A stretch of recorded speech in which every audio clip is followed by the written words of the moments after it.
അരിപ്പാട് പുള്ളി ഉണ്ടായിരുന്നില്ലേ?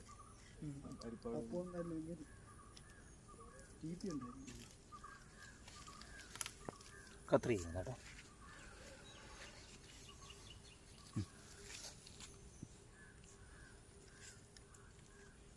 നീ സ്വസ്ഥമായിട്ട് വെക്കണം.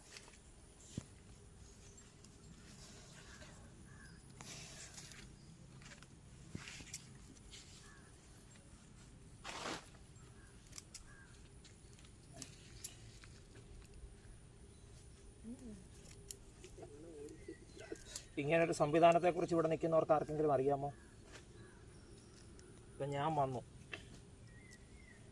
എൻ്റെ പ്രൊഫഷണൽ പാമ്പ് പിടുത്തമല്ല, നിങ്ങളുടെ പഞ്ചായത്തുമായിട്ട് ബന്ധപ്പെട്ട് തന്നെ അനീഷ് മെമ്പറിൻ്റെ വാർഡ്, അതുപോലെ തന്നെ പുള്ളിക്കാരൻ്റെ പേര് സുരേന്ദ്രൻ, എന്തോ പേര് ഞാൻ ഓർക്കുന്നില്ല, ഞാൻ ആളിനെ കാണിക്കാം. അദ്ദേഹത്തിന് ആ 2 വാർഡിൽ വായനശാലയ്ക്ക് കിഴക്കോട്ട് പോകുന്ന സ്ഥലം ഏതാണ്? അത് ഇത് മുതുകുളമാണ് അല്ലേ? ഓ, അപ്പോൾ ചിങ്ങോലി പഞ്ചായത്തിലാണ്, 7-ാം വാർഡും 8-ാം വാർഡും. അനീഷും അവിടെ ആണല്ലോ, മുതുകുളം അല്ലല്ലോ. അപ്പം ഞാൻ പറഞ്ഞത്, ഇത് ഫോറസ്റ്റിൻ്റെ അണ്ടറിൽപ്പെട്ട ഒരു സന്നദ്ധ പ്രവർത്തനമാണ്. എൻ്റെ പണം മുടക്കി എൻ്റെ സമയം കളഞ്ഞ് ഈ ജീവിക്കും ജനത്തിനും ഒരു സഹായമായി മാറുക എന്നുള്ളതാണ് ഇതിൻ്റെ ആത്യന്തികമായ ലക്ഷ്യം. ഇത് നമ്മുടെ അറിയാൻ വയ്യാത്ത ആളുകൾ ഇതിൻ്റെ തലയെ കുത്തിപ്പിടിക്കും. അത് ഒരു കാരണവശാലും പിന്നെ അത് ജീവനോടിരിക്കുകയില്ല. അന്നേരം ജീവൻ കാണും, പക്ഷേ അതിന് ആഹാരം കഴിക്കാൻ പറ്റത്തില്ല. അങ്ങനെ പട്ടിണി കിടന്ന് വളരെ ദാരുണമായിട്ട് അത് പോകും. നിങ്ങളിപ്പോൾ തന്നെ കണ്ടു, ഇത് റീസ്ട്രെയിൻ മോഡൽ എന്ന് പറയും.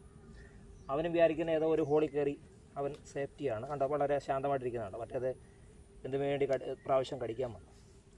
ഇനിയും രണ്ടാമത്തെ കാര്യം പറഞ്ഞാൽ, ഈ ഉരകങ്ങളെയെല്ലാം ഓരോ ഷെഡ്യൂളിൽപ്പെടുത്തിയിരിക്കുകയാണ്. ഇത് ഷെഡ്യൂൾ 1-ൽപ്പെട്ട ഉരകങ്ങളിൽ ഒന്നാണ്. അപ്പോൾ അതിൻ്റെ വയലേഷൻ എന്ന നിയമലംഘനം എന്ന് പറയുന്നത്, ലൈസൻസ് ഇല്ലാത്ത ഒരാൾ അതിനെ പിടിക്കുക, നിയമം ലംഘിക്കുക, അതുപോലെ തന്നെ അതിനെ ഉപദ്രവിക്കുക, മറ്റൊന്ന് അതിനെ കൊന്നുകളയുക. ഇതെല്ലാം ഷെഡ്യൂൾ 1-ൻ്റെ നിയമലംഘനമാണ്.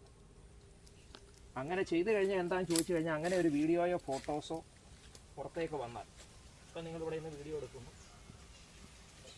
ഞാൻ നിയമാനുസൃതമുള്ള ഒരാളല്ല എങ്കിൽ, എനിക്ക് ലൈസൻസ് ഇല്ലാത്ത ഒരാളാണ് എങ്കിൽ 3 വർഷം മുതൽ 6 വർഷം വരെ കഠിന തടവിന് ഞാൻ വിധേയനാകും. ഇതാണ് അതിൻ്റെ പ്രശ്നം.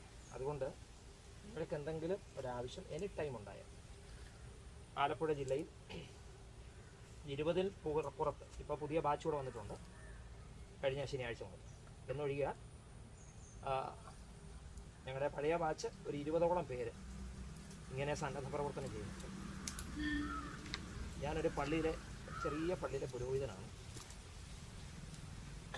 എൻ്റെ ID കാർഡ് നോക്കിയാൽ നിങ്ങൾക്ക് അറിയാൻ പറ്റും. ഞാൻ ID കാർഡ് നോക്കിയില്ലെങ്കിൽ പോലും എൻ്റെ ഈ ചെസ്റ്റിന് നോക്കിയാൽ കാണാൻ പറ്റും, ടീഷർട്ട്. അപ്പോൾ പറഞ്ഞത്, ഇങ്ങനൊരു സംവിധാനത്തെക്കുറിച്ച് ഇന്നും പലർക്കും അറിഞ്ഞുകൂടാ എന്നുള്ളത് ഒരു നിർഭാഗ്യകരമായ അവസ്ഥയാണ്.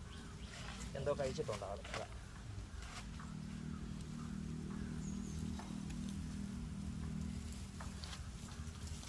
അപ്പം നിങ്ങൾക്ക് എന്തെങ്കിലും ഒരു ആവശ്യം, വിഷമുള്ളതാകട്ടെ വിഷമില്ലാത്തതാകട്ടെ, ഉരകങ്ങളെ സംബന്ധമായി എന്തെങ്കിലും ഒരാവശ്യം വന്നാൽ നിങ്ങൾക്ക് ഞങ്ങളെ ബന്ധപ്പെടാം. ഞങ്ങൾ വന്ന് എന്ത് ചെയ്യും, നിങ്ങളെ